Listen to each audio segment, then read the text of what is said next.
Welcome to the Art of Growth and our Type 1 panel on relationships. If you're new here, find out more about us at theartofgrowth.org. That's where you can sign up for the newsletter where you get occasional emails that have some helpful information in it or up-to-date information about our upcoming certification, classes, that kind of thing. And if you would like to bring us into your organization to improve communication, trust, productive conflict, reach out to Joel Hubbard or myself, Jim Zartman, at theartofgrowth.org to find out more on our corporate page. And if you're new to the Enneagram, please go there and take a free Enneagram test or an instincts test to find out your instinctual stack and get a fuller picture of who you are and have more informed conversations with others about the growth process of self-awareness and social awareness. But for now, let's get into Joel and I discussing the Type 1 and then hearing from a panel of Type 1s about relationships. Welcome to the Art of Growth. I'm Joel Hubbard. And I'm Jim Zartman. And today we are talking to a panel of Type 1s. And Type 1s are oriented in the body triad. So we're returning to the body triad today with the Type 1. Yeah. Body people tend to move more than they do anything else. It's about motion. Or if they're not in motion, at least their thoughts are around that. It's around action. Am I doing the right things? Am I frozen because I can't do the right things and I'm not sure of what I'm supposed to do? So action or inaction, but it's still very focused on that thing. Whether I am in motion or I'm not in motion, I'm focused on that reality. Even the emotions are around what should I do? What should I do about it? Yes. Yeah. Just so we're positioning, the body triad is what we refer to as the 8, the 9, and the 1. So last week's episode with the Type 5, they're oriented in the head triad, which is the 5, the 6, and the 7. And the heart triad is the 2, the 3, and the 4. So the 1, how is it that they relate to action? They do so from very much a moral standpoint. There's a moral certitude. This is what is the right thing to do, and that is what I need to do.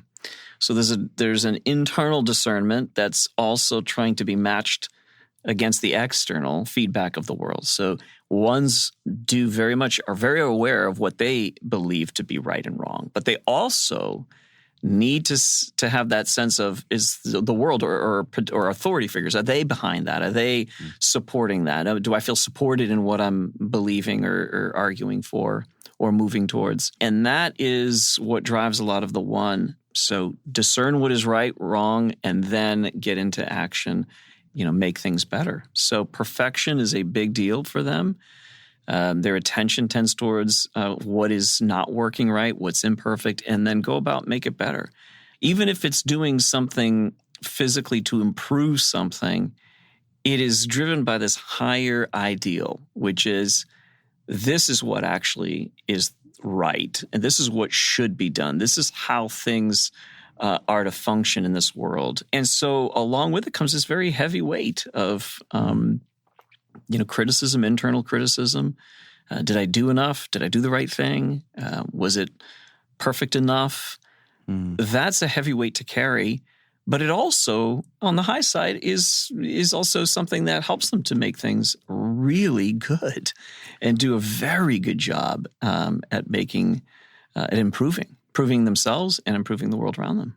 Yeah. And we've said for Type 1s that this key word is grace. And so we want to start with that point. We want that to be the feel that was in the room when we're asking them questions, because we want them to be themselves. And like we said, we didn't do any kind of coaching, or we're not pointing at growth paths while we're in the middle of these conversations on relationships, because we want it to be about letting the type speak, full acceptance, because acceptance and grace comes before transformation, even for those who are focused on wanting to do the right thing. So we're going to get into the panel of 1s, but before we do that, we want to remind you that you can get in contact with us if you're interested in coaching or would like to keep up with us on email or whatever. You can do that at www.theartofgrowth.org, and you can get into contact with Joel for coaching there, or with me for relationship coaching with me and my wife, Abby.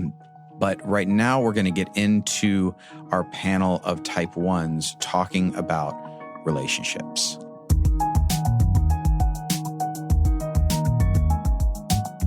Well, we want to welcome the Type 1 panel. I'm so happy you guys are here with me. I am here with Beth, Greg, Amanda, Stephanie, and the youngest of our one panel, who is only 5 weeks old. And that's Amanda's little one named Jules. And we're so happy to have all you guys here today. Let's start with just maybe a brief introduction to who you guys are. Tell us a little bit about yourselves. My name is Beth, 30 years old. I'm a 911 dispatcher. I'm a Type 1 with a 2-wing. My name is Greg. I am full-time vocational minister, work with refugees and immigrants and leaders from all over the world that are here in the greater Boston area. Have 3 children, been married 36 years. Wow. And currently have 2 Chinese students living with us this year. Oh, very cool. Yeah. I'm Amanda. I am a nurse midwife as my career. I've been married 7 years, and I have 2 kids, a 5-year-old and, as Joel said, 5-week-old. I am the middle child of 3. My parents have been married for 40-some years. That's good. I'm Stephanie. I'm 27 years old. I'm a physical therapist. I've been married for 4 years. My husband's a nurse, and we do traveling healthcare together. So I'm actually from Houston, Texas, living in Vermont right now, and I usually change states every 3 months. So it's a fun life. But yeah, I'm a 1 with a 2-wing. See, that would just be really interesting to explore what it is like for a Type 1 to have to move every 3 months. It's uncomfortable. I don't think I can imagine. do that. Can imagine. Well, so the Type 1s in the literature are described as being perfectionists and also as reformers.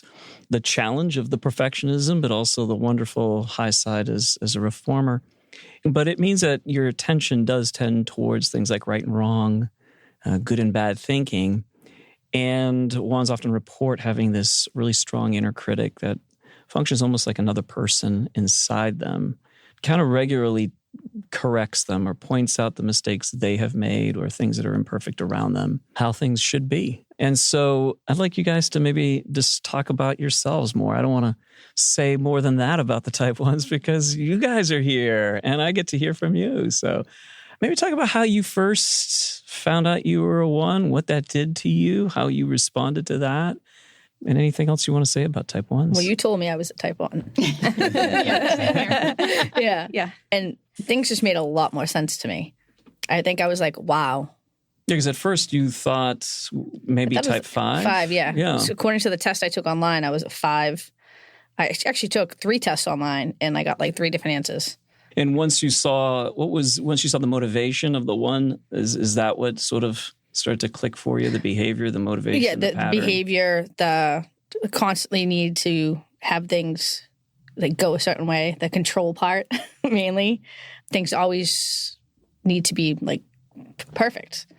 You know, I have a hard time when things are not perfect. And then the emotional part too. Don't like to show emotion, stuff like that. That was another thing that was like, oh, wow, that kind of makes a lot more sense now. I remember during our interview, I had looked up the Enneagram prior and kind of looked up all the different types. And I was kind of leaning towards like, I think I'm a 1, but, it's kind of hard to tell when you're just reading all the types. And I don't remember exactly what you asked during our interview, but it was something about justice and something about right and wrong. And in my mind, I was like, yes, things need to be right. And and it just clicked. I was like, yeah, that is what motivates me. Things need to be right. Need to be done right the first time. And it really kind of revolutionized my life describing the inner critic. Because I always knew, in my mind, I'm always criticizing myself. But I thought everybody did that. And I thought it was just a thing. But knowing that that's kind of particular to my type, it's easier to address it now. So that's nice. You kind of don't feel so alone. Right. It's you don't feel quite so crazy. So exactly. Exactly. The way you said this perfect thing, I was laughing at myself when to prepare for this, I was reviewing the description online that you sent me, Joel, about what the 1 is. And down at the bottom, it says something like, in Genesis, when God created the world, he ended each day by saying, and it was good. And the 1s say, yeah, but. And my first thought was, yeah, but when I was like growing up, my parents were always telling me, it doesn't have to be perfect. Like, you're too much of an idealist. You can just do like what's required of you with schoolwork, with whatever.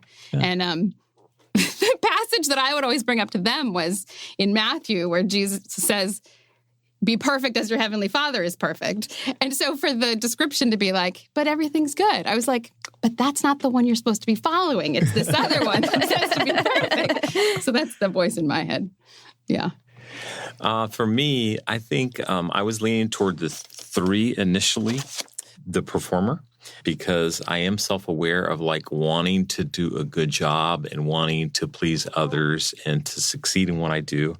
But the more I reflected on it, I really came to realize like it's 10 times or 100 times more internal to me than external of what other people think.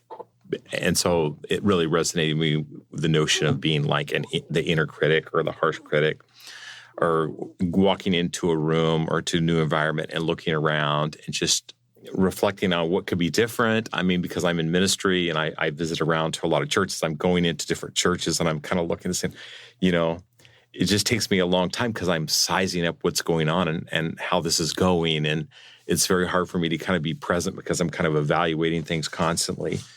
But the greatest thing I'm evaluating is my own self and my own, performance. And I can even do good, and others can even tell me I have done good, but still internally I have a very harsh analysis of myself. Okay. Yeah. Yeah, so this is it's funny how when you said, Amanda, you said that verse, be perfect. That's just so very telling of a one. That's where your attention went. Like there's any other verse could have caught your attention, but that's the one, right? That's remarkable. Yeah. And your description, Greg, of even that whole thing of the tension between external affirmation and that internal knowing of whether you did well or didn't do well. I mean, this seems to me for other ones that's fairly a constant thing. The need for public approval, the public affirmation, or people saying you did a good job, but yet there's this internal sense of like, yeah, but I know, So you hold yourselves to a pretty high standard. Yeah. Well, let's begin with some questions about relationships, because this is what we're doing tonight. So let's start off with what do you bring to relationships as a type 1? What do you think you bring? Well, I'm married to a 7, so I God feel like bless you. it's a wonderful adventure. Yes.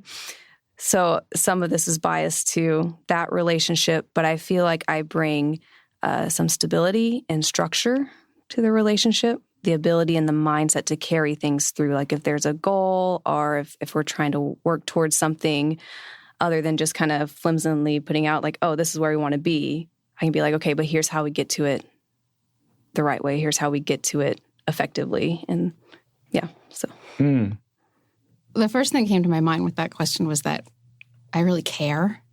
Like I care what's happening with the relationship. I care what's happening with the other person. And I think maybe because of that, there's not a whole lot of relationships that are getting that attention from me. Like I have like a small inner circle really of people who I'm working on relationships actively with. But if I'm doing it, I'm like all in. And so to whatever commitment we've made to each other, to whatever the needs are between us at that time, I really care about how it's going. Doesn't mean it's always going well. It's probably my fault if it's not going well. But then you'll fix it. At least in my head. But then you can fix it yourself. Yeah, that's true. Yeah. That was the first thing that came to mind. Yeah. Yeah.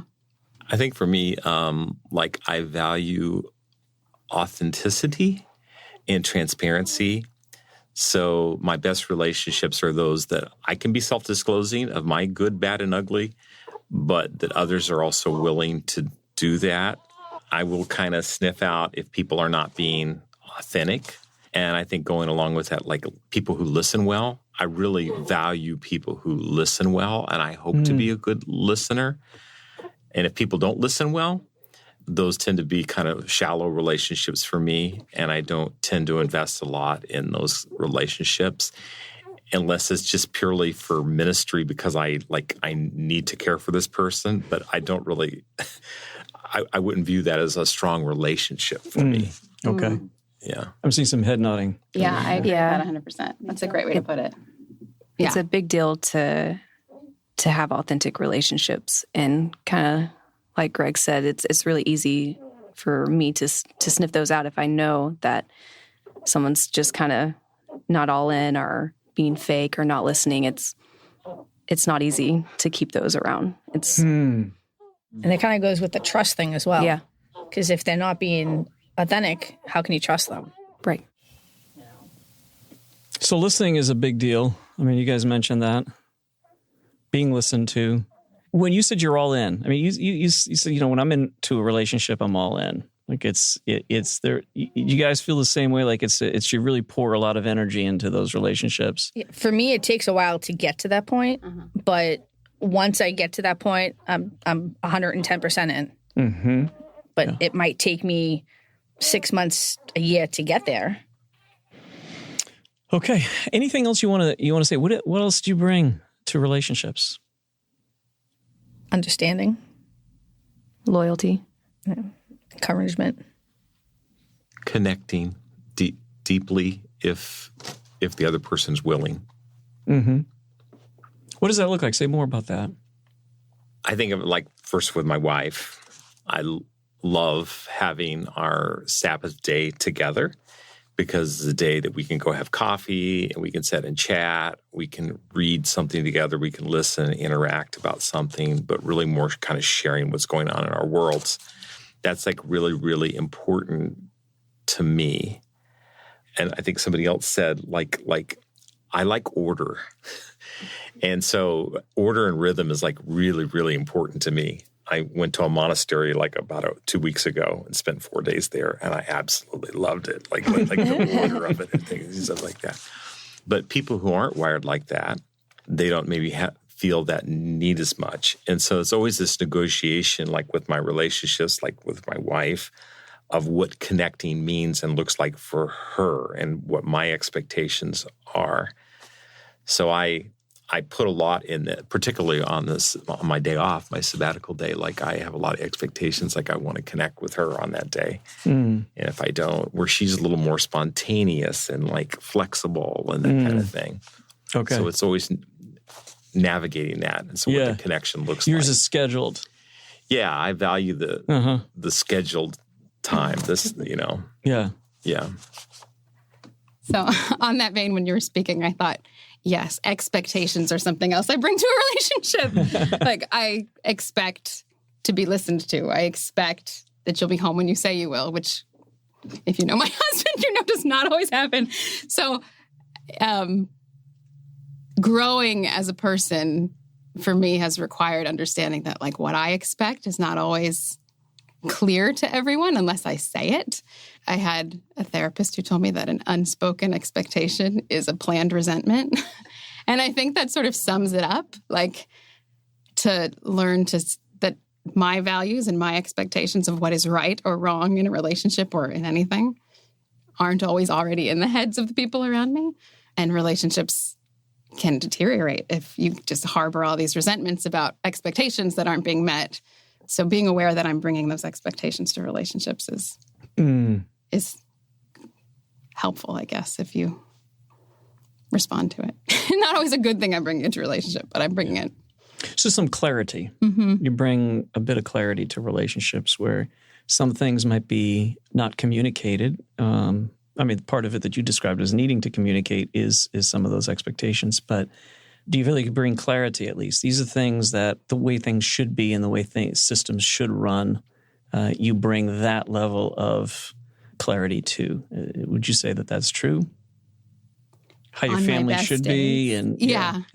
Yeah. I at least have a clear vision. I don't know if it's necessarily actually the right one all the time, Mm-hmm. but I do bring a sense that I have clarity. Yeah. Okay. Yeah. What are some good things you bring? You like, here's, you bring order. That's a good thing. Clarity at your best. You bring clarity. Loyalty. You guys are loyal people, right? So what else do you think you bring that's maybe something good to relationships? I bring patience. I tend to give people the benefit of the doubt, I guess is an easier way to say it. Okay. I think in the expectations, like one of it is an expectation of myself that I'll be loving in this perfect way. And I think generally that's serving the relationship, that I want to meet you where your needs are, you know, if you're somebody who I care about and who I'm committed to.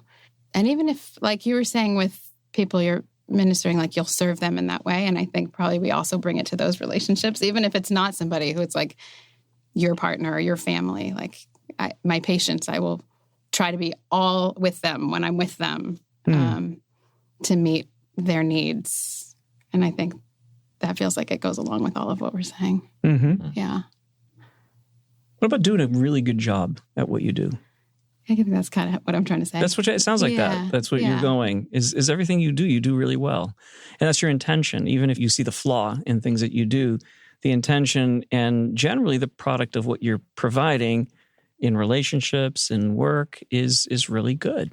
Yeah, I tend to, with my patients, I'll put 100% effort into their wellness. And to the point, I mean, it's almost like, like their goal is like almost my goal. I'm like, no, I'm in this with you, and we're gonna get there together. So it's not a whole lot of cutting corners.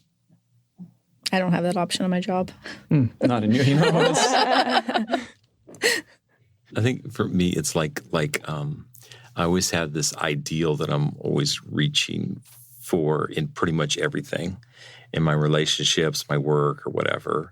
And there's a whole theological grid to that too. It's like I view life like a rubber band, like an elastic, like aspiring to our high calling. And so like I view that everything in life, my relationships, my work, they're like this high calling, this elastic, this like trying to pull you up. Again, it's good because it causes you to try to excel at in what you're doing, your relationships, your work, and those kinds of things. The other thing, though, is it can be oppressive because you never measure up to it, you know, and you're always kind of striving. So there's always that need that you have to or you could have done better. Yeah. What do you need from your relationships? You started to talk about that a little bit. Like Greg, you talked about connection, and but let's hear more about that. Like, what are your needs from the people that you're close to or people that you work with?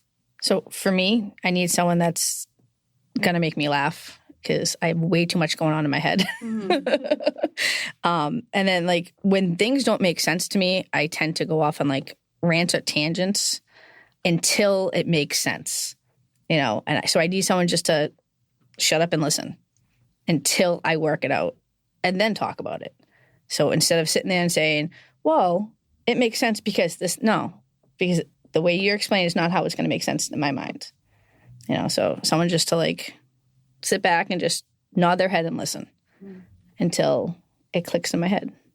You know, I need to be understood. A lot of times I have like a reason or a good intention for doing something that I do. And I don't even always verbalize that that's why I'm doing what I'm doing. But I need the people who are close to me, at least, to know that the reason my actions are the way they are is because I think it's going to lead to something good. You know, one of my pet peeves is when you do something on accident or misspeak or something, and everybody's like, oh, yeah, you really meant to say that. I was like, no, you don't know what I meant to do. Like, it's really important that you know my intentions. And you know? I felt a little bit of energy there. That's good. So that's really important to me. I like it. I felt the energy there. That's awesome. There's some agreement here in this room. Yeah. No, I can just think through like a number of disagreements I've had in my life in the last year where that was exactly what was going on. That's why like to be understood, to be heard out, even when like I'm not quite getting it fast, because sometimes figuring out why I did what I did is not always very clear, or why I think it should be the way it should be is not always very clear. Somebody who will take the time to sometimes give me space to figure that out, and sometimes listen even when they don't believe that could possibly be why I did what I did. Yeah. Yeah, so to reach toward understanding. That's usually what sends me off on my little tangent. Yeah, all these things are kind of resonating with me. You know, somebody that listens well, somebody that asks good questions, somebody that's patient, because I'm a slow processor. And so if you want somebody like that's going to respond really, really quick to things, I'm a very slow processor, so I'm thinking about it. And so I need people that are going to be patient and not frustrated because I'm not a quick responder. Yeah, it can be really tricky. Like there's a few people in my life who, my sister is one that really comes to mind. Like if we have any kind of conflict between us, she just wants to like fix it right then. And I don't know she's not been typed. I don't know what she is in the Enneagram, but like immediately she's ready to talk about it. She wants to process. She wants to make it okay. And I'm like, no, I am still boiling inside. And I don't even know why yet. So we have to separate for like sometimes a number of hours before I can talk about it. And it's very frustrating for her. And so I guess that's probably why a tool like this can be so helpful, because you can understand each other's needs. But the slow processing is familiar to me. Yeah, I mean, that's really good. I mean, I'm learning a lot just listening to you talk about this. Is really very helpful to me, listening to you talk about this. As you're talking, I'm getting like all these questions, more questions. Like, this is interesting. Like, it really reveals the process that's going on. Even the process, like one of the things at the monastery when I went, the way that they do their liturgy and stuff is like really slow. Like they read and they pause, and they have pause marks in their reading, like an asterisk to say this is a time to pause. And like that cadence, even in the reading, to stop and think, like really resonates with me. It's like this is the way I'm wired. That is really, like, I love that, because it's so helpful for me to understand. You know, as a person who processes at a high rate of speed, I find those pauses really, really stressful and anxiety causing. And so if things aren't moving at a rapid pace, the faster I drive, the calmer I get, and the lower my blood pressure goes. It's when I'm driving slow that everything starts to rise for me. So there's that whole opposite effect. So it's fascinating to see what's happening in the type 1 when you're seeking for more of that. Let me process, let me figure this out, because it's a complex system. And there's also a need to get it right, that, you know, and really understand yourself well and not rush that process to make a mistake in trying to figure that out. I'd love to hear an example, because a lot of this might be helpful to our audience to understand. What is maybe an example in a relationship? You two had mentioned stuff about, you know, what happens in a relationship. So I need time to process. Should we schedule this at a different time? I mean, yeah, I have to think, part 2 to this. I'm sure I can think of one with my sister. If somebody else wants to talk first, I'm sure I can. Well, I have many examples with me and my husband. When we were first married, we would go to church together, and the church we went to in Texas had a pastor who was very in depth with his sermons. Just a lot of material in a short amount of time. It's kind of a classic Texas Baptist preacher, really. But right after this happened for a good 6 months during our marriage. Every single Sunday, get in the car right after sermon, Randy's like, "Hey, so what do you think? I have all these thoughts," and Jesus starts spouting them out, and I'm just like, I'm not hearing any of these, because and then he's like, "Well, what do you think? Wasn't this point great, or wasn't what he said here, wasn't that convicting?" And I was like, I don't know, because I couldn't even verbalize. I was like, because he was like, "Well, were you not listening?" Not in a judgmental way, but he's like, "Well, you know, we all have those days." And I was like, "No, I was listening, but I just don't know yet. Like, I need time to think about what I thought of those words, and I don't want to say something that later I'm like, well, actually, I didn't mean that." So it took a good year in our relationship to kind of figure that out, for him to not slow down, but, you know, to kind of wait for me to process, and then for me to realize, you know, he's not meaning to bombard me. He's just very excited. So yeah. Yeah. I mean, that's growth. That's really good. But that is a good description of what happens when you're being bombarded by another type that processes fast and wants that. But I want to get at the sort of the type behind that. When you're thinking about what you're thinking about, like, what am I thinking about? How did that impact me? Somebody might say, well, just put it out there. Who cares? If you change your mind later on, it's not a big deal. It's if you made a mistake, it's not a big deal. You can have a redo. It is a big deal. I love that. Expression and reaction right away. Yes, this is awesome. So, talk to me, ones. So, making a mistake like that is not acceptable. You really need to think through. Is that right? Is that what's maybe say more about that? It's a whole process. You can't just jump into it. Like for me, I have to make a list, or even if it's in my mind, I have to make a list of, okay, this is what was said, and then this is how I feel about it. The example that came to mind when I was thinking was like a conflict with my sister where something had happened that set me off. And we were on vacation. We'd been on vacation for like a week. I don't even remember what it was that set me off, so that is typical for me. But like where she put her toothbrush or something. And in the moment, she just wanted to be like, well, where should I put my toothbrush? But when I had time to stop and think about it, it was really like all week there'd been little like micro things that I had let kind of go because I thought that individual thing was not sufficient to merit a whole discussion. But they all added up to, in that moment, I exploded on her about the toothbrush or whatever it was. And I needed the time to reflect and be like, okay, in all of these circumstances, she was doing this little thing that bothered me because of this. So I don't know. I needed the time to be able to explain it because otherwise we're discussing a toothbrush for 2 hours and it's just stupid. Like that's not even what's going on. Yeah. And so I feel like with a sermon, it would be similar for me. Like I would hear in the moment, I might be like, yeah, the way he said that thing. But the truth is there was something else. Maybe that resonate? Absolutely. Mm-hmm. Yeah.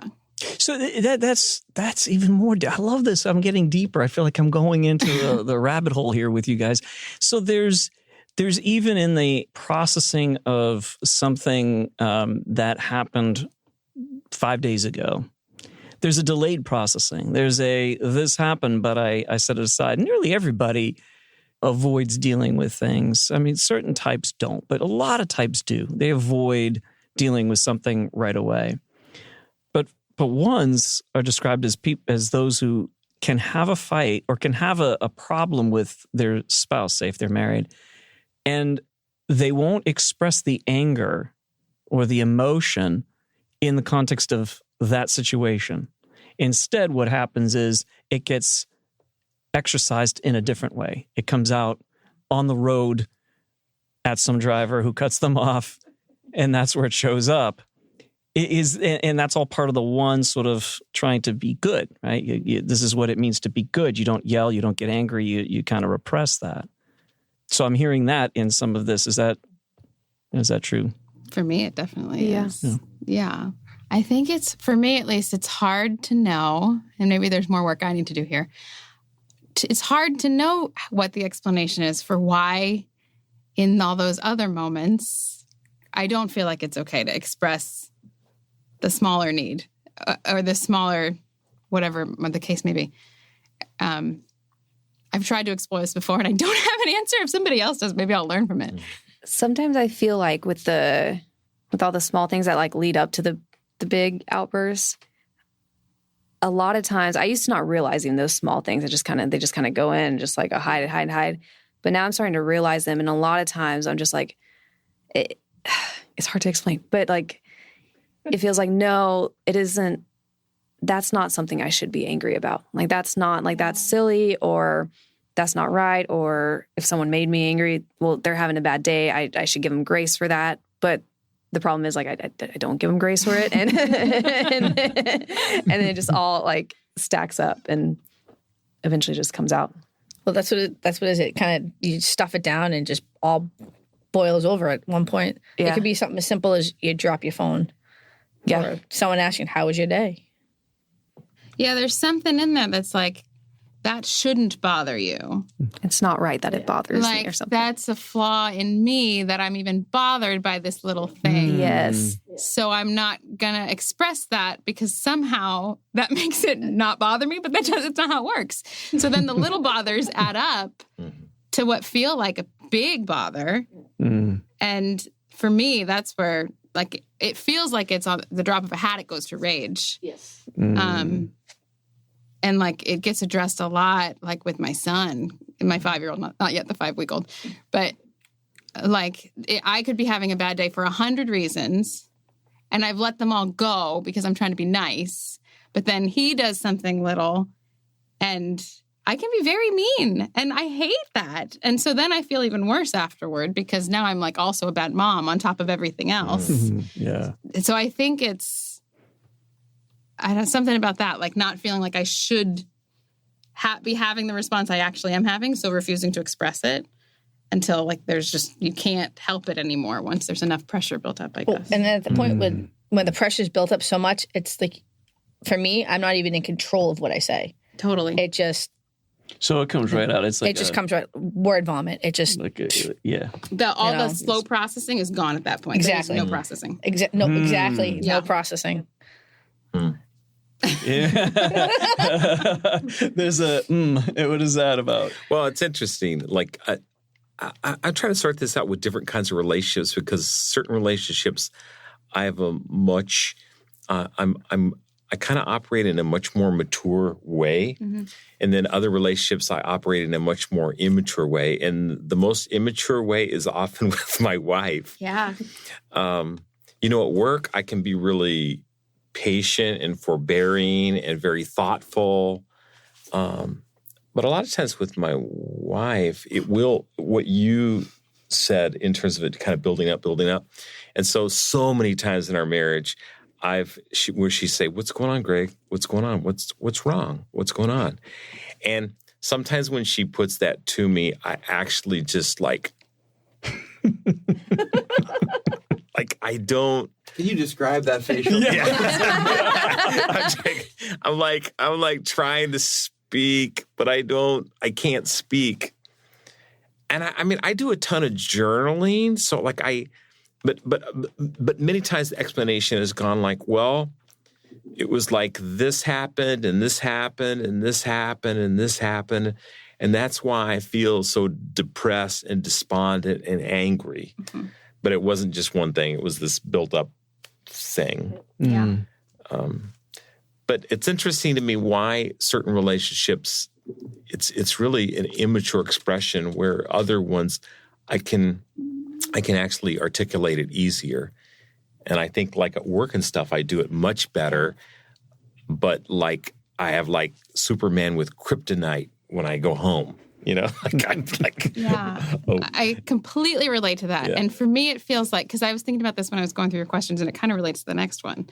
Am I allowed to jump? Yeah, please. This is so being misunderstood. Great transition, yeah. I feel like there's misunderstandings that hurt my feelings, but that's not the one I'm thinking about. I feel like I'm misunderstood a lot of times. It feels like the relationships I care less about. So like my work colleagues, I care about them. But it's not like my marriage. It's not like my motherhood of my son. Those are the ones where I care the most. And for whatever reason, those are the ones where I behave the worst. And I think it maybe is because I won't say the little things that bother me because I'm trying to be this best person. Okay. Whereas at work, like if somebody does something, I can just be, I for whatever reason, I'm able to say it. And I say it in a more calm way. It sounds like you do the same thing. And I just deal with it when it happens. Because I guess it's more business and it's less like I don't really know why. Because you know what you need to do. But you're there to do a job. Yeah. But there's more pressure. Sounds like there's more pressure for you around being good when it comes to motherhood. Yeah. And it's the same thing with my parents. Like my relationship with my parents is the same way. I will bottle and then explode. It's the people closest to me. And I don't know if it's that I only let the pressure build or I don't even think I let it build in the other relationships. I don't think I care enough for the things even to bother me, maybe. And maybe it's because it's the closeness. Yeah. Because at work it's the same thing. Like I have this one officer that just gets under my skin. And I just pretty much tell him how it is. Like, you don't like it, tough crap. You you have a job to do and I'm sending you to that job. Just do it. Where like with my mother, she might say or do something that just annoys the heck out of me, and I'll just bury it until, as you said, you explode. Mm-hmm. And then, Do you find that the people you work with or the people in those other relationships think of you as somebody who just lets things roll off their back? Yeah. You're like really easygoing, totally calm.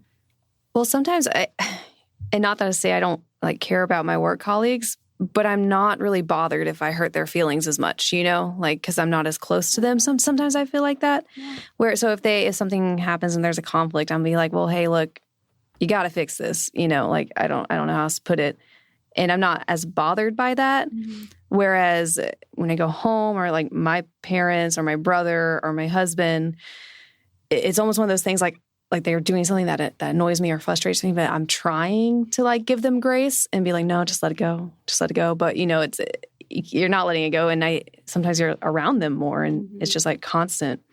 Is there more pressure to get it right because the stakes are higher? I think so. Yeah. Like I'm not bothered so much if I don't have a great relationship with a coworker of mine, but it very much bothers me if my relationship's not right with Randy. And I'm like, we need to make this right. And so sometimes there's that pressure to let things go, but we're not letting them go. What we know about type 1s, at least this seems to be pretty widespread across most ones, is that in places, in contexts where you're more relaxed, like vacation, and some ones for them, it's actually more stressful. But for a number of them, they'll say when it's on vacation, or when I was in an exchange program and I was in France, or it's when I felt like something shifted and I wasn't hearing the inner critic quite as much. I was more relaxed. I was functioning out of where my resource point, and for one of your resource points is the 7. And they said, I really felt dialed down, like relaxed, and I went with the flow. It wasn't as stressful for me. But when you're in your normal work life, then it really gets much stronger. So I wonder if there's a corollary to that, where the closer you are to where the stakes matter, where things really are important, where you do want to perform well, that's where there's more of the expression of that perfectionism from the 1.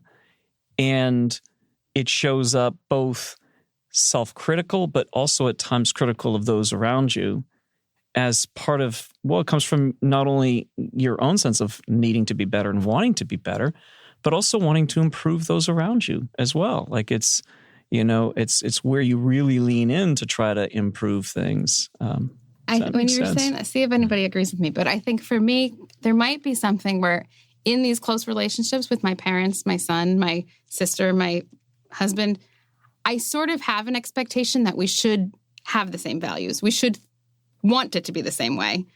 And so, like at work, I can totally understand that my patients might have different values than I am and make different choices about their health. If I were in an exchange program, I'm in a different country, I'm learning a new way of doing things. That's the whole point, is that I'm appreciating the differences. But like with the relationships that are closest to me, I have an expectation that my husband will do whatever the way I will, come home on time or whatever. And so when they don't happen, it bothers me. But then I try to do the other thing and be like, well, he didn't mean it, this, that, and the other. But it adds up because it actually does bother me in that context, because I actually do expect the right and the wrong exist in that space in a way that they don't exist maybe in the other spaces. So you try to let it go, but it just ends up. Yeah. So maybe I'm not applying. It's interesting. I was tracking with you when you were saying that, because that was what was coming to mind. It's like you're very black and white at home, but then elsewhere you're like gray. There's. So is that? I mean, do you guys, the other ones, you feel like, or do you feel like the black and white is everywhere I go? I don't have that option at work. Yeah. We have protocols that we have to follow. It's pretty black and white. It's pretty much black and white. Yeah. Every situation is different, but the protocol is going to be the same for. Yeah. So. I think what I resonated with you, Joel, is like when you said where the stakes are high. So I would say, like, again, there's like a lot of idealism, like regarding marriage. There's a teacher that I really like, I listen to, and he talks about, your marriage is supposed to be like a sign and wonder in the world. people should be able to look at your marriage and like it should point them to.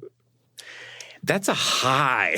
Wow. That's a high calling. That's like mine is a sign and wonder at times in a different way. I feel like some people would hear that and be like, oh, that's nice. But I think we hear that and we're like, I have to make that happen. Yes. You're right about Yeah. that. Yeah. A lot of others would not hear it that way, but that's a very good point that you hear it as so. Yeah, you're right. So you're pointing to what Greg is saying. It's like you really feel the weight of that.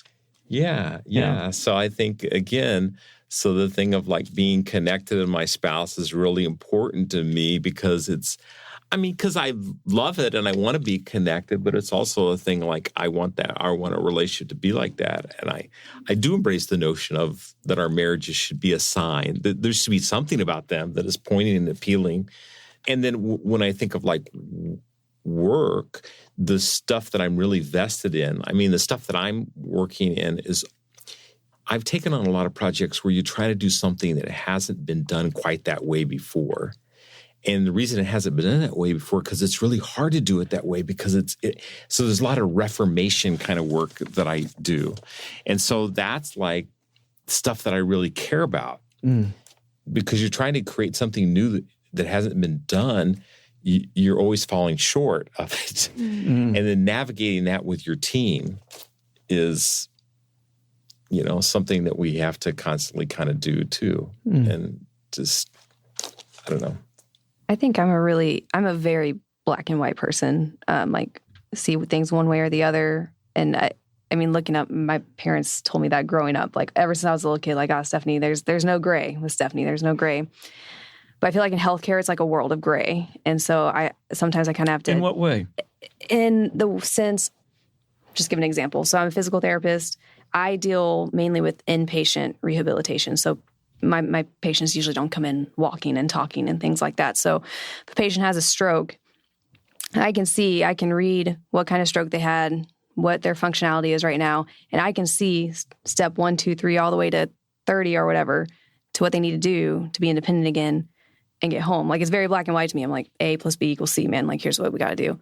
But that does not take into account patient's living situation, motivation, their understanding, their education, their health literacy, their family, how much support they're going to have. There's so many factors that make it to like, well, this is not, in general, this is not black and white. And so sometimes I think it's more, not that I have any gray in me, because I really don't, but I have to adapt to that. And I usually try to make the darker grays all the way black and the lighter grays all the way white, and kind of make it a pretty little picture here. That's a great way of looking at it. I love that. So how do others, you started a little bit down the track of what others might find confusing about you. What are some other things that people might find confusing? I pick things apart. I have to dissect them. Like, I have to know as much as I can about either the topic or the situation. And what makes that, what do you think people are confused by? Because some people, I was like, oh, yeah, as she said, A plus B equals C. Well, I need to know exactly how A plus B equals C. I need to know how you got to that option, or, stuff like that. So you need more details. More details, yeah. I'm wicked details. More data. More data. Yeah. Research is like the biggest thing for me. Okay. I can't even tell you how many hours I've spent researching. Is that why you originally thought you were a 5? I thought it originally was a 5 because that's what the test originally told me. Oh, okay. So. With the research. Yeah. And like attention to detail. Like, if I'm doing a project and I'll look at it, like, someone might think it's perfect, but I'll find that one little flaw and I'll have to redo it. Do people get confused by the level of attention that you give to detail, or your need to want to know more? Like, I need more information. Do they get confused by that and suspect something? Do you feel like at times people suspect something, like, you're not trusting? Well, I have a hard time trusting anyways. So that's real. Yeah. No suspecting. There's no suspecting there. that. Yeah, Anybody that knows me knows it takes me a while to trust. Okay. But yeah, absolutely. There's always well, why do you need to know more? Because I need to know more. Mm-hmm. Until I feel I'm comfortable enough with it. I think we were saying something about this earlier about intentions and not always being able to verbalize intentions. Yeah. And I think what can be confusing about me is I don't always know how to verbalize why I'm doing something or what I feel like I need to be doing, but I just know like this is right, like this is the end goal is good, and that can be really confusing because that tends to lead to a lot of miscommunications, and it just takes me, because I'm a slow processor, it just takes me a while to feel put together what I'm thinking of what I want to do and to actually verbalize it and say it, which is obviously very confusing for other people who aren't inside my head. So, yeah. Sometimes it's easier just to do it. Yeah, just do it and then explain later. Yeah, exactly. Exactly. And you're describing the body type really well, which is that your intuition functions more at that level, at the body level, which is you have an internal knower that knows what to do. And so then you have to come up with sometimes a justification for it or an explanation for it. And that takes a little while sometimes to come up with that. But there's a sense of like, but trust me, I know, right? There's like this sense of I know what I'm doing. I know this is going to work out. Yeah. Yeah, I think the misunderstanding, maybe the pausing and thinking. When I was a pastor, my wife, when we were in a small group with leaders or something, and the question was being asked, and maybe it was kind of tense or whatever, there was a tense issue we were trying to really sort out or whatever, she'd say, Greg, like, you need to say something. Like she is saying, like, people can misinterpret your silence and not understand what you're thinking. You're thinking about it, but they don't know what you're thinking, and so they can misread you. So that's something that's been pointed out. I think another thing people are confused about, because I am a kind of an idealist and I do tend to do things well, and people often say, a project went really well or whatever. But what they don't know is that inside of me, there's all this really self-talk and a lot of self-doubt. And I feel like I run on a low-grade anxiety fever. Yeah. I mean, anxiety is like an issue for me, but I can perform really well, and people will see that, but they don't know that I have an anxiety fever going on inside of me. Yeah. And I feel like I kind of run on that low-grade fever all the time. But at the same time, doesn't it drive you? It can. Yeah. The misunderstanding is what the world sees me doing and what's happening inside, like you were saying, are often very different. And I don't even know what I look like from the outside, because I might feel very anxious or I might feel very angry. And I think, why don't they know? Why are they, but from the outside, like the feedback I get at work is that like nothing phases me. I'm so mellow. I'm great under pressure. I'm great in moments of crisis. But it does not always feel that way inside. I feel like I'm timid and I'm sort of scared and I don't know if I know what I know. And being quiet a lot of times definitely happens. And I think the people who haven't worked with me as long think that, I must be new and I'm kind of unsure. And like, that's not what's happening. It's just I don't always verbalize it. You're processing it. Yeah. Yeah. The thing that I think might be helpful for people listening who have adolescents or young adults as their children or loved ones. When you were talking, I was thinking about when I was discerning my career and my parents. Growing up, it was all, Amanda, don't rip up your homework. It's fine. It's fine. Just go to bed, like you were saying. Wanting things to be perfect because I would have to start over. But then when I was like post-college, I had graduated with a degree in religion and international relations.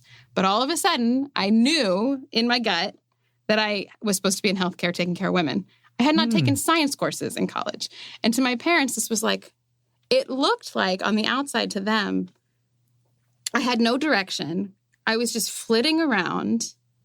And what happened was I didn't know that midwifery existed as a career. I didn't know what that was. So it took me a number of years of what looked to them, whatever their personality type is, that I couldn't make a decision. That like it was processing, like you were saying, Greg. I was processing for a number of years But it looked like I just couldn't make a decision. I was just changing my mind all the time. And to them, that was very disconcerting because they just want their child to be stable and figure it out and have a job. And now that I've figured it out, it's like what was in my gut, as soon as I heard the thing that existed that I didn't know existed, it was like, oh, there it is. And I haven't turned back, and I'm pleased with it all. But there's, I think, that misunderstanding that on the outside, it looks like I'm doing something different than I'm actually doing. And I guess I'm not a good enough communicator to explain that. So people are assuming things about me, which is very frustrating. I'm sure the rest of you feel very frustrated. Yeah. Well, that seems like all four of you have that, where the internal does not match the external, at least the way the world is reading it around you. Yeah. What about feedback? Is there any confusion around that? I've heard some ones describe it as, I give feedback and to my utter surprise, people don't respond to feedback very well. And it was meant as to actually help them improve. I had some self-awareness learning to do when I first entered the healthcare world, but in my mind, when I have a patient that wants to get better and appears motivated, I'm like, okay, well, I can tell you exactly what you need to do to get motivated. And I just, it in my mind, it came out very encouraging and motivating, like, yes, let's do this. And then there was a couple instances where either my friend or my husband and I worked at the same hospital, and they had like the same patient, and they're like, Stephanie, what did you do to that guy? And I was like, well, I thought we had a good talk. He was like, man, he is scared, like, he's scared shitless, like, we can't, like, and what I was trying to say, like, yes, like, look, if you work with me doing X, Y, and Z, you will be up and getting walking again. But what they heard and what I actually said is like, well, if you want to walk again, you will do this, or else we're not going anywhere. And, I just didn't, there's that lack of awareness. And I guess because I like to be told like what I need to do, I like clear direction, but that doesn't always get accepted well. Some people need softer feedback. I definitely have a streak of being like a soapbox speaker, like getting up and, I think I do it less now, I hope. But like as a teenager and in college, like my poor parents and my poor boyfriend, like, criticizing what they're eating, what their political views are, because I clearly know how everything should happen in the world. So, yeah, I think that's sort of what you're saying, right? Like trying to give feedback, but people wouldn't suddenly change the way they vote or, put down their fork or whatever. My poor boyfriend, I was vegan in college, and he was like making macaroni and cheese his mom had sent him. I can imagine this moment where he's like, go ahead and tell me about the cows, but,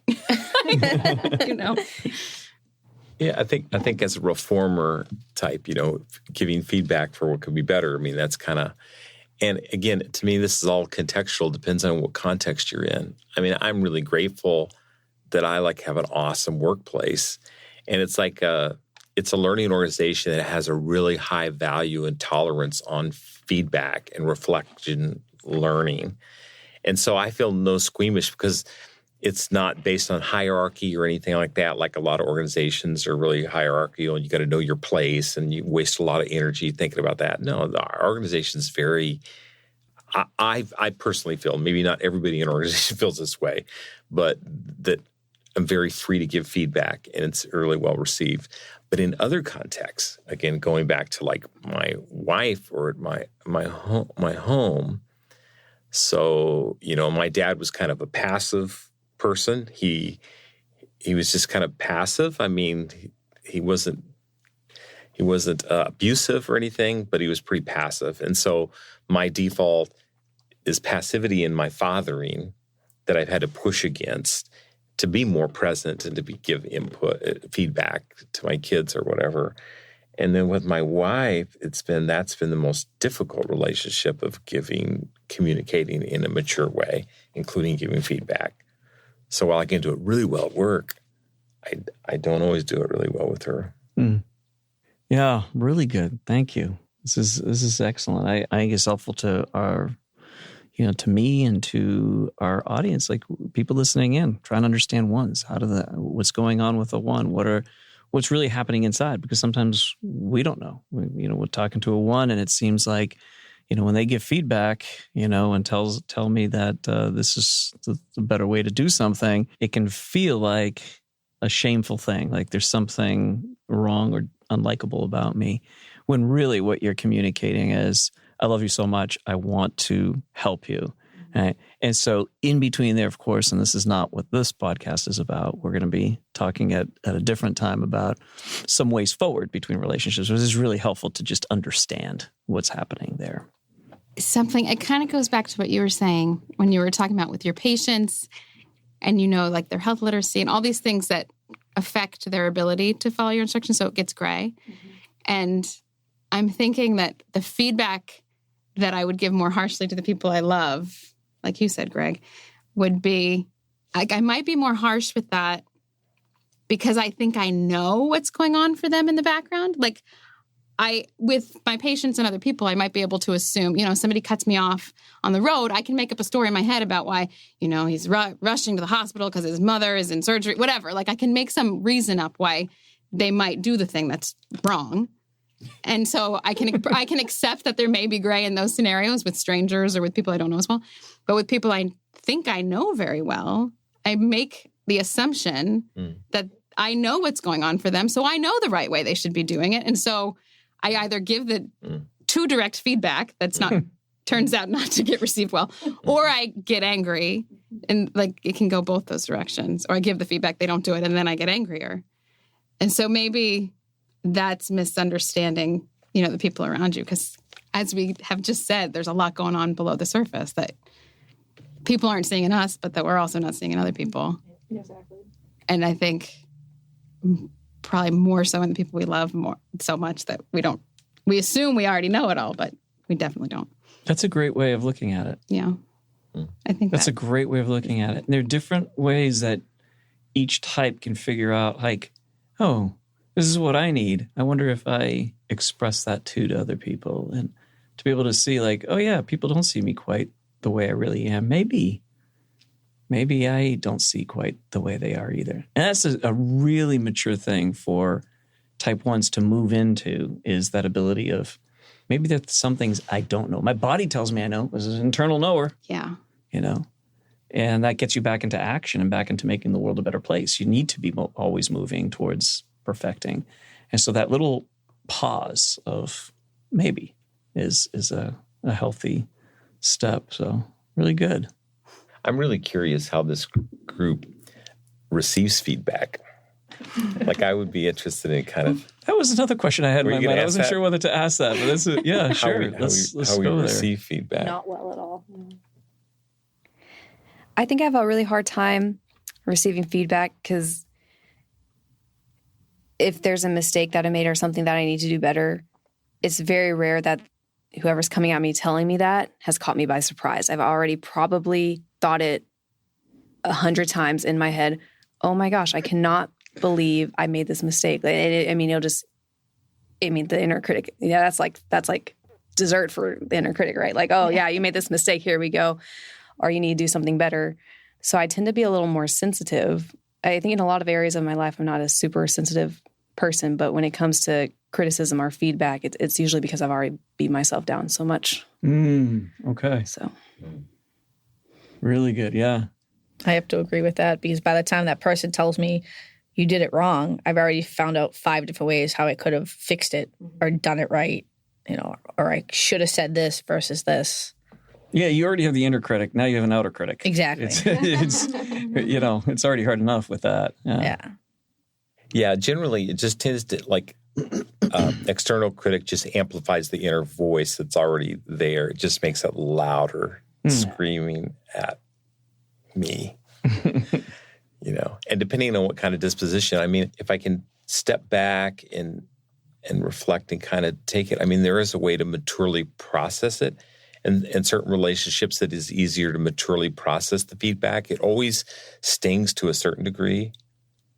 But if you're in a vulnerable state, particularly like if you're fatigued, you're tired, you're stressed out, and then somebody delivers some feedback, or formal feedback is more important, is harder for me than even informal. So when you're going to sit down and you did a project or a presentation and they're evaluating you, and it's in a formal way. I'm always a little like kind of on edge because I definitely think it depends on who's giving the feedback and how they're giving it. Yeah. Like you said, you know. If you want to give me feedback that's important to you, you should wait until I am well rested. I am in a good mood. Whatever, if it's related to a conflict or something that really I know didn't go well, wait till I've had plenty of time to process that and come to my own settled peace about the whole thing. Because I think I can definitely receive feedback, like from my husband. Like I'm trying to love him better. So I can receive it, but not in the middle of a disagreement and not when I just got home from work and I'm tired. It has to be like in the right context. And I have to agree with what you're telling me. Because there are also times where I receive feedback and I'm like, you're just wrong. Yeah. And that is what it is. Yeah. So the inner critic has already told you what's wrong. And hearing feedback is almost like the inner critic is justified. Like, see, if you had only whatever, ... You only had worked harder. If only you had done it this way and not that way. If only. Does that happen internally for you? Or does the external critic, the external feedback, are there times where the external feedback does not confirm what your inner critic has already been criticizing you about? Very rarely. But for me, it's like when I get that external feedback that just confirms and how I feel, it's like it's in a microphone, like it's screaming at me. So even if someone's not screaming at you, Even if we're just talking like now, it's like they're on a PA system yelling feels at me. that way. Yeah. It can almost like make me a little bit nauseous sometimes because you get this inner criticism and feedback, but you try to fight it and be like, no, that's not who I am. That's not like, I'm not that bad of a person. And then someone comes and like confirms what they were saying and you're like, yeah, I guess I am really just a terrible person right now. So it's like a punch in the gut. It's a mixture because again, like the organization I'm a part of, feedback is a really important value. So in a sense, it's kind of normalized, and I know that. And so there are certain times where I can enter into the feedback, and it's just in a mature way. But then there are other times where I'm just in a vulnerable position, and when it's evaluating me, and I don't know about you guys, I mean, sometimes really, I've told you, like really scary, like this other person is, like talking to myself about, I'm playing back, what the person said or that scenario and how like yucky I felt. And I find myself even saying it out loud, like I'm in the bathroom and I'm playing this thing in my head, and it comes out. And like, man, if somebody was watching or taping you, they think you are Like a crazy or something. Yeah, crazy. Yeah. I mean, it literally comes out. And sometimes in really vile ways. Like, you stupid. Like, I say that out loud. You are so stupid. So I'm kind of wanting to little to know that I'm not the only crazy one like the other one. No. Not at all. Seems like you're in a group of others who understand. Yeah.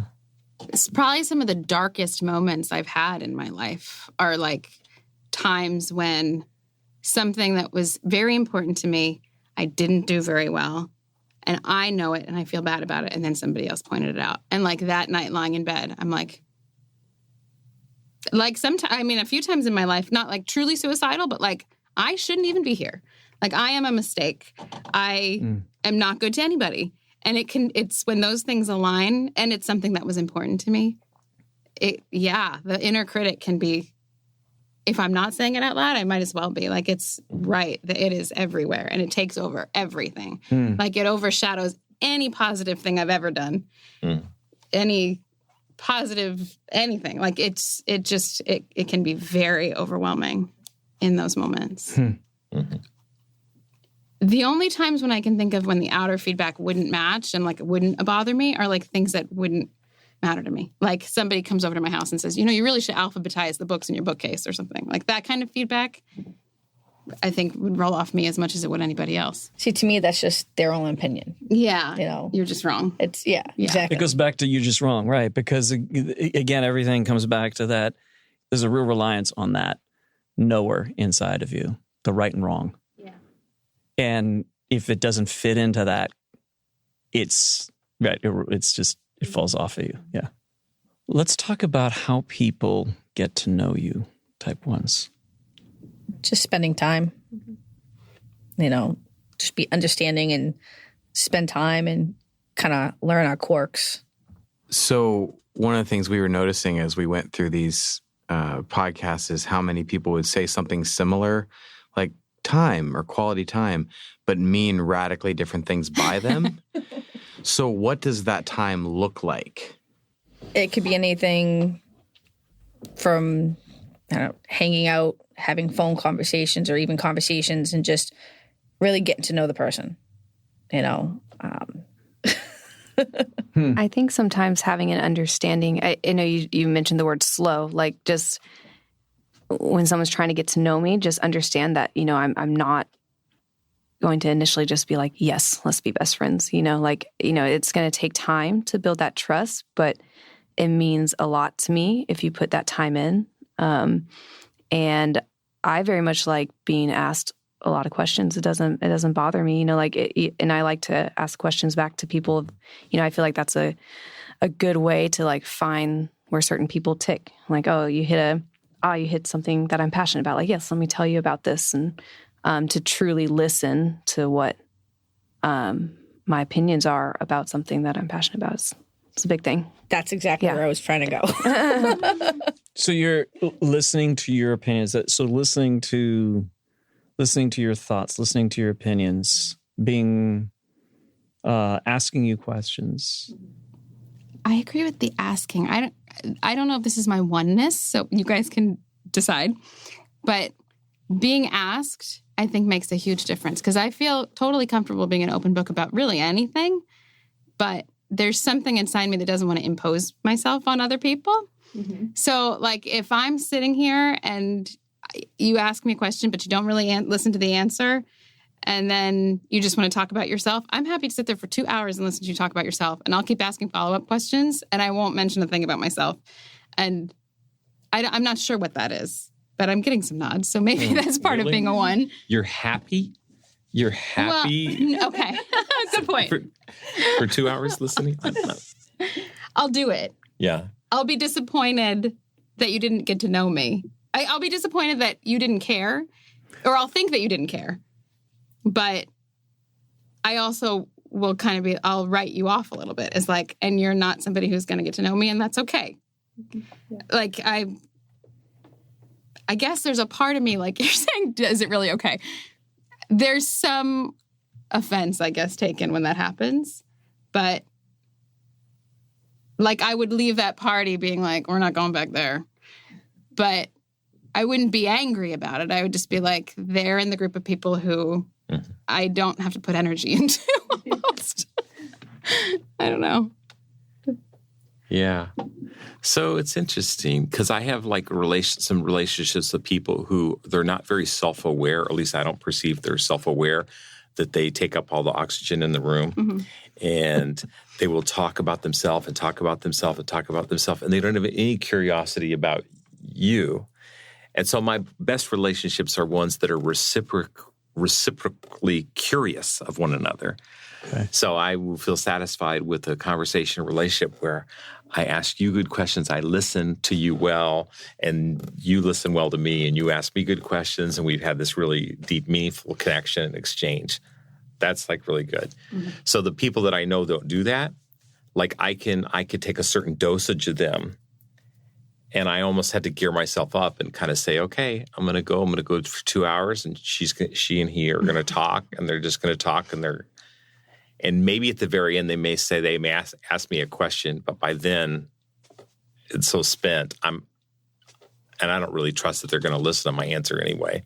So I just, and so it's just a category of relationship, as you say. You just gave me clarity the way you said that, because I've always thought like I'm just an introvert.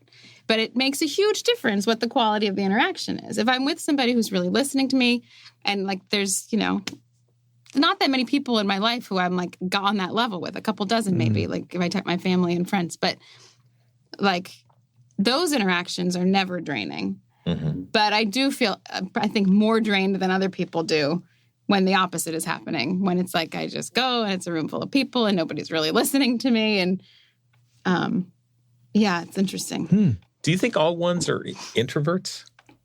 According to what we know, I mean, just based on the years of Enneagram being around and people reporting themselves as type 1s, is that there's a mixture, extroverts, introverts. But even that language is a little difficult sometimes in terms of understanding what that really means. So people that generally what we say is people that get drained by being around people. That's too exhausting for them. Those would be more considered introverts. People who find more energy being around people, we call those people extroverts. But what's fascinating about this is exactly what you're illustrating, Amanda, is that there are people who have always thought of themselves as being extroverted or introverted. And then when they do a little self-reflection, a little bit of work on their type, that they discover something they didn't know was true. That it illustrates it really well. Like people that won't ask you questions. But then when someone does, then suddenly there's energy there. And it's really wonderful. And you can go 2-3 hours in a conversation with somebody like that. And so then it confuses you. Well, am I an extrovert or an introvert? Because that was a real wonderful external processing thing we just did, and I found energy from it. Right. So, so that's the best I can say about. Could you be a little bit of both? Sure. According to the best science out there is that we are generally prefer one over the other, but some of us are closer to the middle, where there's a more of a split, where there's maybe 60% extroverted and 40% introverted, or sometimes it's even closer than that for folks. Yeah. But I wouldn't stop there. And this is where what I would say to any listener is this is the unfortunate thing. And I think they're very helpful, the whole extroversion, introversion language, very helpful to people. But I wouldn't stop there, because that only tells you a little bit about yourself. It doesn't get to the why underneath. What's happening underneath? What you just illustrated there by having this sort of insight, like, wait, you're right. When I'm with people who don't care to listen and I have to, really draw on the energy to listen, that's exhausting. And then I do feel like I need to go recharge alone somewhere, right?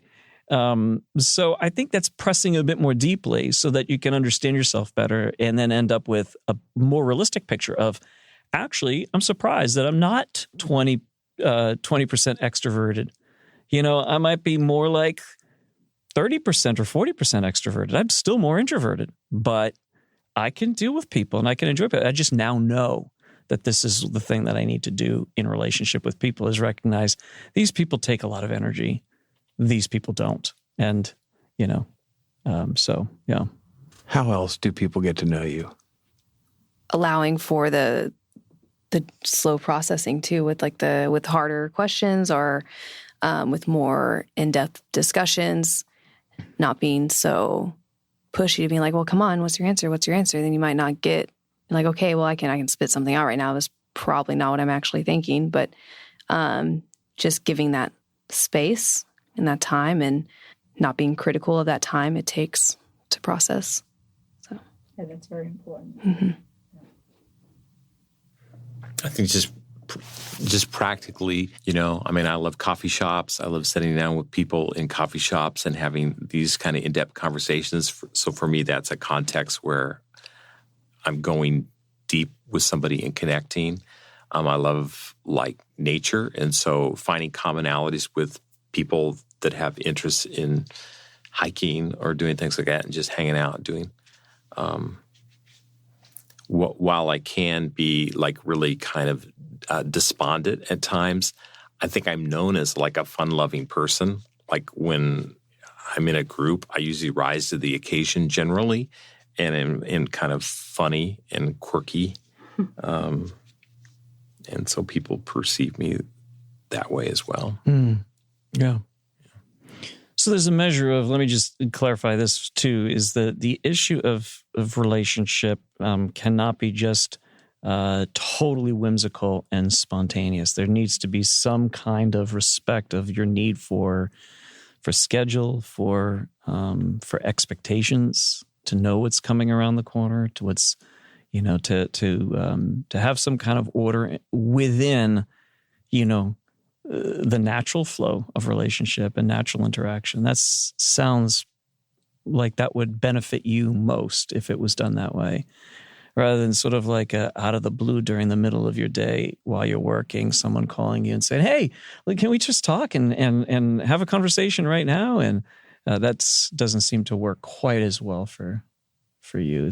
Would that be true? Yeah, 100%. It's true.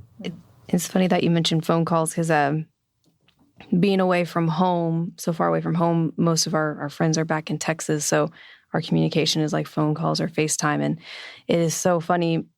My husband, he can receive a call at any time of day from one of his friends. I mean, doesn't matter. And they can just talk for hours. And it's quite impressive to me. I don't even know how that happens. But but for with my friends, like I have much fewer calls because I need that time. Like if I know I'm going to be talking to someone that I haven't talked to in a while, or maybe requires extra energy, or maybe doesn't, but just going to require energy because it's, I'm working and I'm tired. I have to schedule that time, and I have to not prepare for it, but just kind of mentally like, okay, like getting ready for some conversation. And it means a lot to me when my friends do that. They respect that time that, they know, my close friends know, like, hey, let me shoot Stephanie a text and see what a good time is, to talk. And that really goes a long way.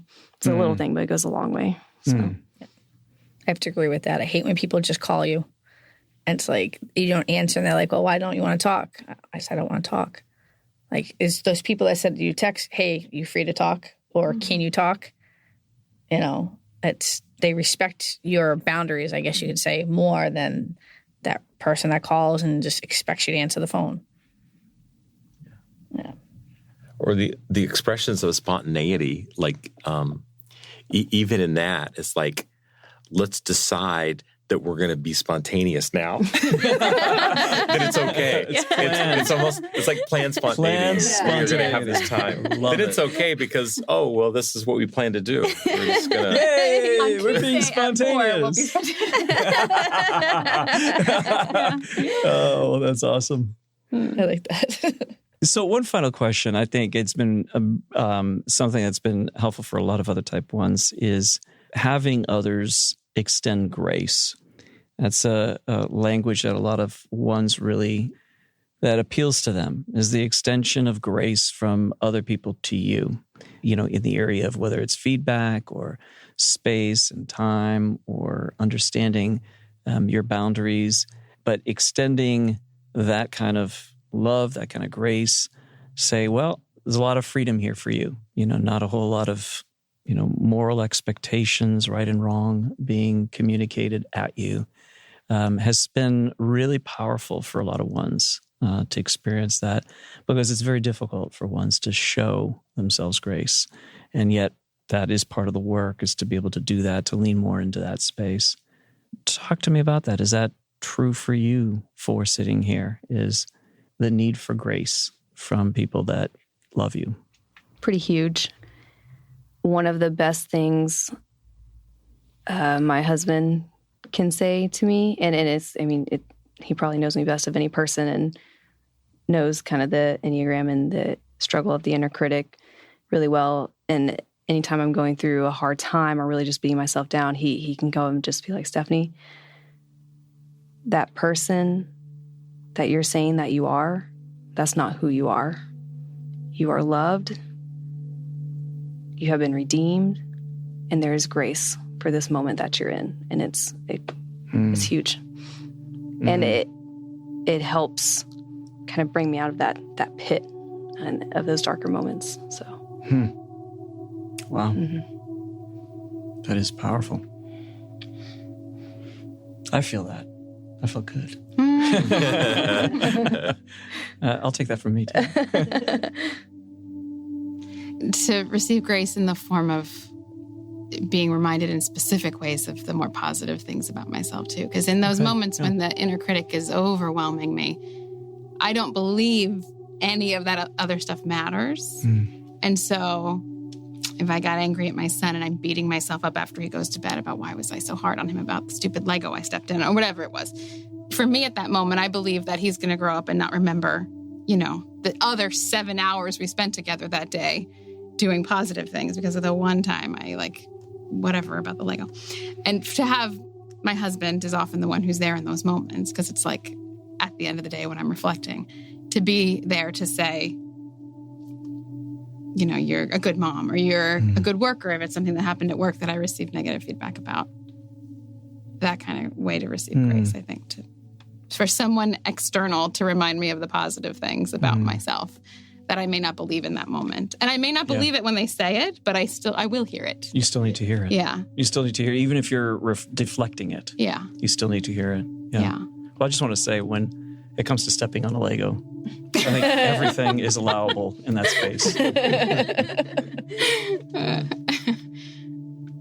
Yeah, I think hearing words of grace from people that love you is important. And speaking grace over myself, embracing that myself. A few years ago, a verse that just kind of screamed out me from Scripture was when Jesus, after he was baptized, and it said there was a voice from heaven and said, "This is my son, whom I love, and whom I'm well pleased." And I thought about that, do I feel like that from God? Like I'm his son, and he loves me. And the phrase that is the hardest for me to hear from God is, with whom I'm well pleased. Because I feel like I'm not, I feel like I know all my shortcomings and all that, my darkest places. But the thing that helped me to kind of be able to embrace that more is my relationship with my own kids. Because if my kids just coming to me, even if my kids are really struggling or they were flubbing up or whatever, if they came to me to just share their heart with me, I would love that, right? And it isn't so much about how they perform. It's the fact that they're my kids and they trust me enough to bring me what's going on inside of them. And I would be so pleased with that as their father. And so that helped me to say what God's looking for me from more is that I will bring to him what's going on inside of me and that he's pleased with that. So he's not scoring exactly how I do everything, but that I want. It's Greg, that is beautiful. Yeah. Taking it out of that scoring system to a different one for type 1s where it goes to grace. And that's a really vivid image of grace. That's awesome. Thank you.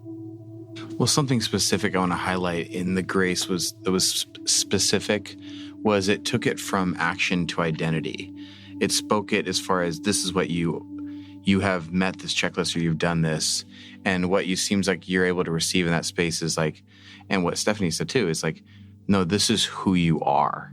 That's the reminder in that space, that it's a bigger picture than this isolated action of one day or the tallying of the right and wrong, that it goes back to the core of who you are as a person. Yeah. And I wonder if that originates from that sense that many ones, and this is in the literature, so there's something morally defective, morally wrong, oftentimes functioning at the core of who you are. And so there's a belief of that. And so to have it said to you, the reminder of what Jim just said, the identity, it's but that's not who you are, even though that's what is functioning underneath. And so you work really hard at going against that through the check mark, through the tallying of good and bad. And there's a different system altogether that's available to the ones, and to be able to receive that from those who are around you, who are extending grace. So, yeah. Well, any final thoughts before we wrap up? I think the identity piece, like Jim's pointing out, is like that's definitely been something that's helped me, like to navigate this, like being grounded in my identity of who I am. Like so much of my work is like really important to me, and I can ebb and flow in my emotions depending on how I feel I'm doing in my performance. You know, a lot of my work is navigating conflict and stuff like that. So another passage out of the Beatitudes says, when Jesus said, "Blessed are the peacemakers, for they should be called sons of God, children of God." And so there's the two things, that there's the peacemaking is actually an activity, is something that you do. That's something I'm executing. But the identity is they should be called children of God and sons of God. And I think a lot, you know, I'm 50, I'll soon be 59. I think about, you know, as I age and as my peer group, people are getting older and like more people that I know are dying. Like there's going to come a day where I'm not going to be able to do. What's going to sustain me is like my relationship with God, you know, not out of what I can do, because we all get a place where we're diminished. We can't do much, and even our thinking becomes less capacity. And so I always had to try to remind myself that it's my being with God that's the most important thing. That is, you know. So anyway, yeah. A quote I ran into, I guess a few months ago now, that was really life-giving for me, and I was like, "Ooh, I think more people who have inner critics need to hear this." Is that your inner critic is not the Holy Spirit. And that, I think, for years of my life, I honestly believed my inner critic was the Holy Spirit. You know, like which seems so simple and like, okay, of course, like if you read the Bible, of course, that's like not.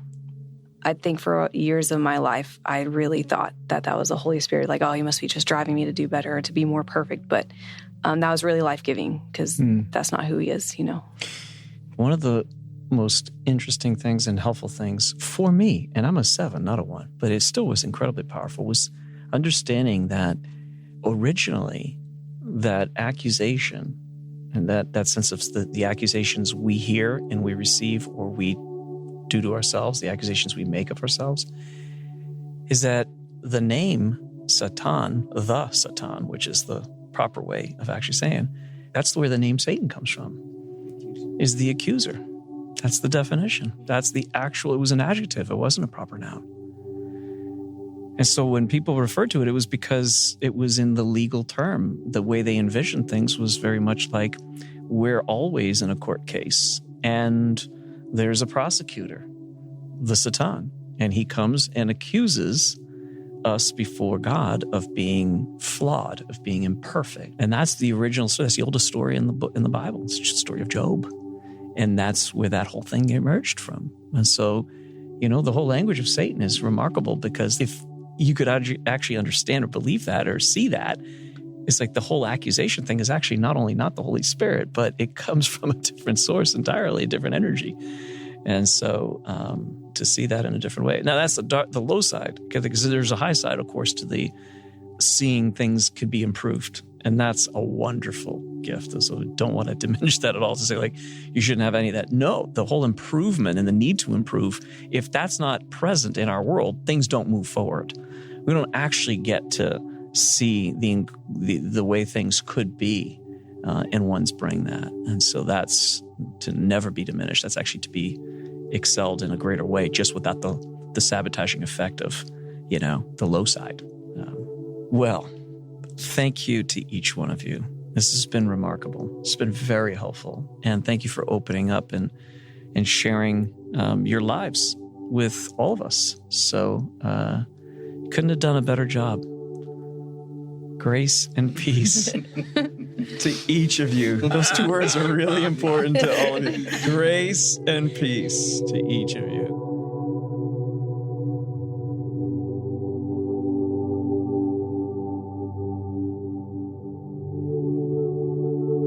All right, I want to extend a special thank you to our panel of ones, all 4 of them, who were hugely helpful. And willing to come in and talk and be vulnerable in this space.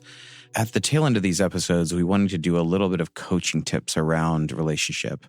A coaching tip as far as if you're in relationship with a one, or coaching tips for people who are type 1s. So what do you think we should hit? What's the first thing you want to do in these tips? Yeah, from both perspectives. One is if you're a one in relationship, or you are the person who is in relationship with the type 1. I want to give some tips for both. First, for the type 1. If you're a type 1 and you're in relationship with a partner you're living with, or you're spending a whole lot of time with, and you want to develop that, you want to get better at that, or it's at work, what you want to do is pay attention to, and again, we keep saying this about all types, is your body, right? But body awareness is critical for all types. For ones, what will happen is if there's any sort of resentment, if there's any sort of anger, there's any sort of criticism that's particularly acute for them, they deal with the inner critic, is it will come through, and it'll come through in relationship with other people. And so if they're feeling very critical of themselves, or something bad happened at work, they'll come home and it'll be with them. If they have a bad relationship or a bad argument with their partner, and then they go to work, they'll carry it there. So there's this sort of edge that sometimes happens for type 1s that they describe happening when they get into other spaces, and other people pick up on it. And so it's important for you as a 1 to notice that, and then to allow yourself really to become angry about the right things, which is, this is what is the real issue. I had this fight and I didn't express my anger, which is what 1s do, is to sort of repress the anger with the person that they're in conflict with, or the issue that arose, and to vent it out in some other way. Or to deny it. Or to deny it altogether, yeah. Because emotions are part of what is denied for the type 1, Yeah. And so to be able to go ahead and do so, to express that, is a real challenge for them. But it's a step, and you take small steps towards that, and that becomes healthier for the type 1 in relationship with people. It's becoming aware of that, becoming aware of your inner critic that is sometimes you feel might be beneficial if I maybe correct somebody or instruct them on what they should do. Even though your intention is good, is to be aware that doesn't always come across to others as helpful. And that just awareness will help you to discern, is this the right time to say something? Is this the right context? There's a tip for type 1s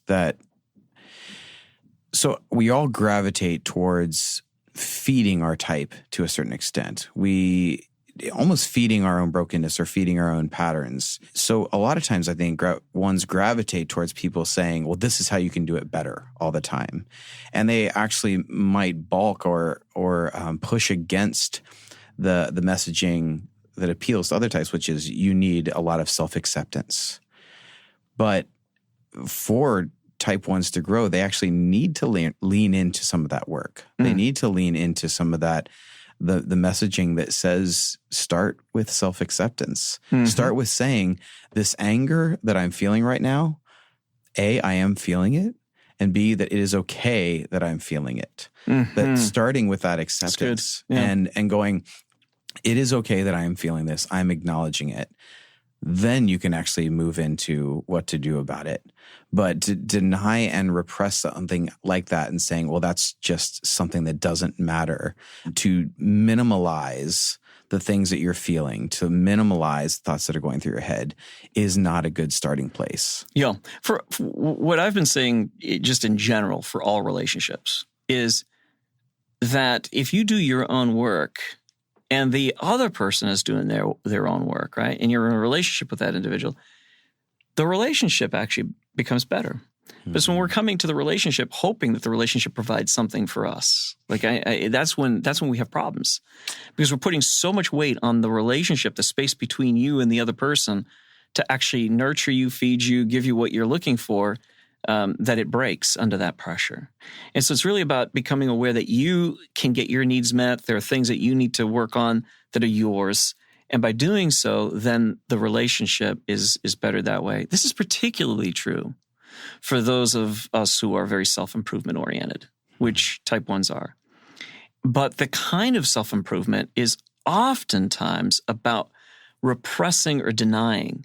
Right? So it's the repressing of the emotions because this is not right in this moment. And if I didn't feel this, it would be better. Correct. Right. And it never, ever works for them because what happens is they find themselves so tight and tense.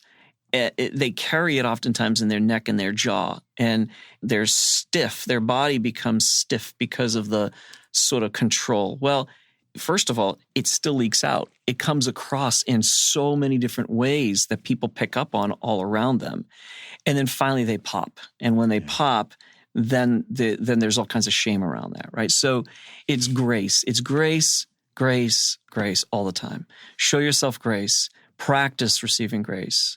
Practice mantras around grace. And the more you do that, the more you'll find yourself extending grace to the world around you. So words like different and beautiful are very important to type 1s. Like it's not all right and wrong because there are other categories besides that. Not everything has to end up in that kind of, right, wrong category.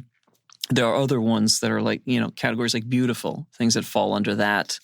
That is important for them to look at, is to look for beauty in the world and to allow themselves to enjoy that beauty. So it's a savoring of that beauty and then also looking for that which is different. Like that's just simply in a category of different.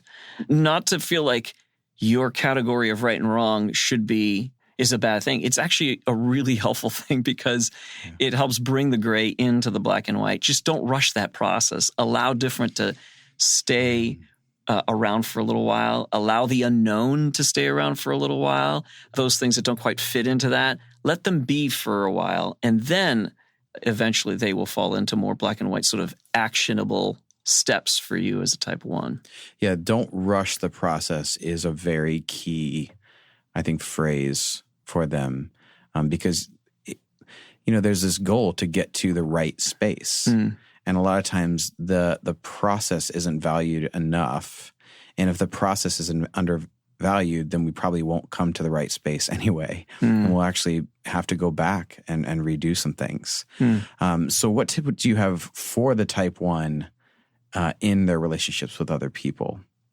So for the type 1 in relationship with other people is, again, to recognize your impatience will come up because there's a need to get right into making things better, right? Things that are wrong, make them right. Things that are imperfect, make them perfect. There's that need to get there. That can't be fast enough for the type 1 because you got to get to that place of making things perfect. But people don't move that quickly in terms of self-improvement, in terms of getting things right.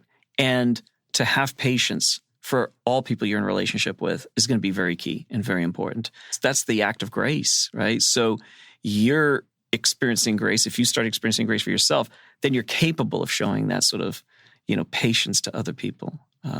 You're always going to be valued for your ability to see right and wrong. I think that is what draws us to you 1s. You 1s it's a fantastic gift. It's a beautiful gift. It's a powerful gift. And we're drawn to that. We're drawn to your clarity when so many drawn to your clarity, absolutely. Yeah. We're drawn to a lot of things about you, but the clarity component is really a gift. It's remarkable that you can really get to that place of improving things, seeing how things can be fixed. It's not that you're just, you spot the imperfect, but you actually know how to fix it. And that's a great gift that the rest of us need. But it's the patience in between, right? It's the grace in between that, the awareness that I might be driven by that compulsion to feed the inner critic, that compulsion to be good, the fear of what if I'm not good enough, what if I'm not right? And so I think it's important in your relationships with people because then you start to extend grace, you extend a little bit more patience, and that improves things for you. There's also certain types who have more of a tendency to try and make the world in their image or try to make the world as they see it should be. Some people are more thermometers. They are gauging, they're taking in the environment and sort of giving a reading of it.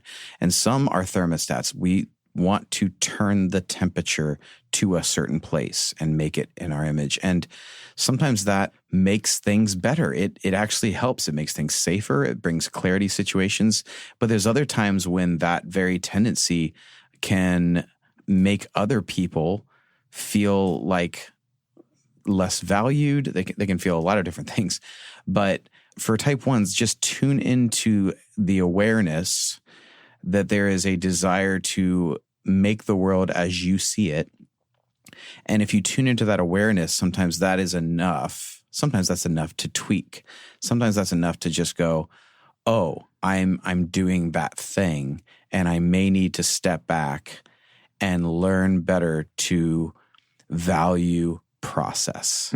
One type 1 that I mentored for quite a while really felt like she gained the most in leaning into valuing process instead of arrival. And that was like a turning point for her.